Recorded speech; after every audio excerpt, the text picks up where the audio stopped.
కూడా ఒక 5 సంవత్సరాలకి అంటే 28-29 వరకు ఒక vision plan, at the same time 2047కి ఒక విజన్ ప్లాన్. ఈ రెండు విజన్ ప్లాన్లతో ఆ గ్రామంలోని టూ టైప్స్లో డివైడ్ చేశారు. ఆ గ్రామానికి ఏ ఇన్ఫ్రాస్ట్రక్చర్ కావాలా, గ్రామానికి వాటర్ ట్యాంక్ కావాలా, డ్రైన్స్ కావాలా, రోడ్స్ కావాలా,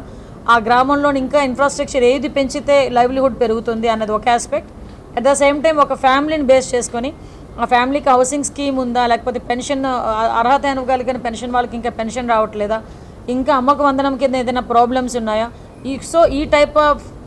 ఒక బేస్ చేసుకొని ఒక పక్కా ప్రణాళికతో ఈరోజు ఆంధ్రప్రదేశ్ రాష్ట్రాన్ని ముందుకు తీసుకెళ్లాలి అని ఒక విజనరీ కలిగిన నాయకుడిగా గౌరవ ముఖ్యమంత్రి గారు చెప్పిన ఆదేశాల మేరకు ఈరోజు విజయనగరం జిల్లాలో మేము మీటింగ్ ఏర్పాటు చేసుకోవడం జరిగింది. ముఖ్యంగా విజయనగరం సెక్టార్, మన విజయనగరం జిల్లాని అనుకుంటే